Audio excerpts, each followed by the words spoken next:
श्री कृष्ण का परीक्षित को जीवित करना। वैशंपायन जी कहते हैं, राजन, सुभद्रा के ऐसा कहने पर भगवान ने उसे प्रसन्न करते हुए कहा, अच्छा ऐसा ही करूंगा। जैसे धूप से तपे हुए मनुष्य को जल से नहा लेने पर शांति मिल जाती है, उसी प्रकार भगवान कृष्ण का ये अमृतमय वचन सुनकर अंतःपुर की स्त्रियों को बड़ी प्रसन्नता हुई। तदनंतर श्री कृष्ण तुरंत ही तुम्हारे पिता के जन्म स्थान सूतकागार में गए। वहां जाकर उन्होंने देखा कि वह घर सफेद फूलों की मालाओं से विधि पूर्वक सजाया गया है। उसके चारों ओर जल से भरे हुए कलश रखे गए हैं। तिंदुक नामक काष्ठ की आग जल रही है, जिसमें घी की आहुति की गई है। यत्र तत्र सरसों बिखेरे हुए हैं, चमकते हुए तेज हथियार रखे हुए हैं और सब ओर आग प्रज्वलित की गई है। सेवा के लिए बूढ़ी और युवती स्त्रियां मौजूद हैं तथा अपने अपने कार्य में कुशल चतुर चिकित्सक गण भी विराजमान हैं। इन सबके अतिरिक्त राक्षसों के भय का निवारण करने वाले द्रव्यों का भी वहां संग्रह किया गया था। इस प्रकार सूतकागृह को आवश्यक सामग्रियों से संपन्न देख भगवान श्री कृष्ण बहुत प्रसन्न हुए और साधुवाद देते हुए उस प्रबंध की प्रशंसा करने लगे। इसी समय द्रौपदी बड़ी तेजी के साथ उत्तरा के पास जाकर बोली, कल्याणी, ये देखो तुम्हारे ससुर तुल्य अचिंत्य आत्मा अपराजित एवं पुरातन ऋषि भगवान मधुसूदन तुम्हारे पास आ रहे हैं। ये सुनकर उत्तरा ने अपने आंसुओं को रोककर सारा शरीर वस्त्रों से ढक लिया।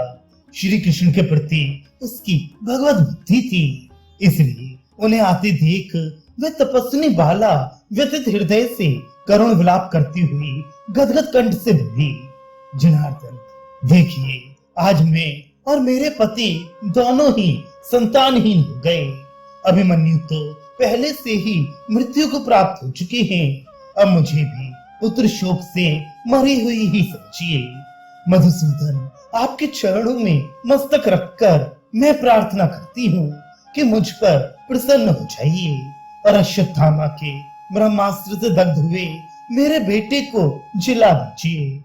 हाय, इस गर्भ के बालक को ब्रह्मास्त्र से मार डालने का क्रूरतापूर्ण कर्म करके ना जाने दुर्बुद्धि अश्वत्थामा ने क्या लाभ उठाया है। भगवान, मैं आपके पैरों पड़कर इस बालक के प्राणों की भीख मांगती हूँ।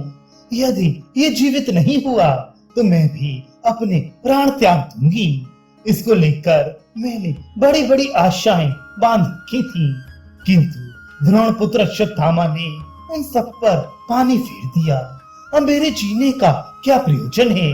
मेरी बड़ी साथ थी कि अपने बच्चे को गोद में लेकर आपके चरणों में प्रणाम करूं, किंतु अब वे व्यर्थ हो गई। मधुसूदन, चंचल नेत्रों वाले अभिमन्यु पर आपका बड़ा प्रेम था। उन्हीं का बेटा आज ब्रह्मास्त्र की मार से मरा पड़ा है, इसे भर आंख देख लीजिए। मैंने अपने पति के सामने ये प्रतिज्ञा की थी कि वीरवर संग्राम भूमि में यदि आप मारे जाएंगे तो मैं भी शीघ्र ही शरीर त्याग कर आपका अनुसरण करूंगी, परंतु मैं इतनी कठोर हृदय और जीवन का मोह करने वाली निकली कि अपनी की हुई प्रतिज्ञा पूर्ण न कर सकी। इस समय जब मैं देह त्याग कर उनके पास जाऊंगी तो वे मुझे क्या कहेंगे। इस प्रकार तपस्विनी उत्तरा पुत्र शोक से उन्मादनी सी होकर करुण स्वर से विलाप करती हुई भूमि पर गिर पड़ी और बेहोश हो गई। थोड़ी देर बाद जब होश में आई तो उस मरे हुए बालक को गोद में लेकर कहने लगी, बेटा, तू तो धर्म के पिता का पुत्र है, फिर विष्णु वंश के श्रेष्ठ वीर भगवान श्री कृष्ण को सामने देखकर भी तू प्रणाम क्यों नहीं करता।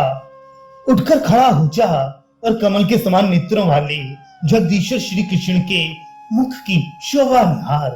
ठीक उसी तरह जैसे पहले मैं चंचल नेत्रों वाले तेरे पिता का मुंह निहारा करती थी। इस प्रकार विलाप करती हुई मत्स्य राजकुमारी उत्तरा ने हाथ जोड़कर भगवान श्री कृष्ण को प्रणाम किया। उसका महान विलाप सुनकर श्री कृष्ण ने आचमन किया और अश्वत्थामा के चलाए हुए ब्रह्मास्त्र को शांत कर दिया। तत्पश्चात बालक को जिलाने की प्रतिज्ञा करके वे संपूर्ण जगत को सुनाते हुए उत्तरा से बोले, बेटी, मैं झूठ नहीं बोलता। मैंने जो प्रतिज्ञा की है वह अवश्य सत्य होगी। देखो, मैं सबके देखते देखते अभी इस बालक को जिलाए देता हूँ। मैंने खेल कूद में भी कभी मिथ्या भाषण नहीं किया है और युद्ध में पीठ नहीं दिखाई है। इस सत्य के प्रभाव से अभिमन्यु का ये बालक जीवित हो जाए। यदि धर्म और ब्राह्मण मुझे विशेष प्रिय हों, तो अभिमन्यु का ये पुत्र जो पैदा होते ही मर गया था पुनः जीवन लाभ करे। यदि मुझमें सत्य और धर्म की निरंतर स्थिति बनी रहती हो, तो अभिमन्यु का ये मरा हुआ बालक जी उठे। यदि कंस और केशी का मैंने धर्म के अनुसार वध किया हो, तो इस सत्य के प्रभाव से इस बालक के शरीर में पुनः प्राण आ जाए। भगवान श्री कृष्ण के ऐसा कहने पर उस बालक में चेतना आ गई और वह धीरे धीरे सांस लेने लगा।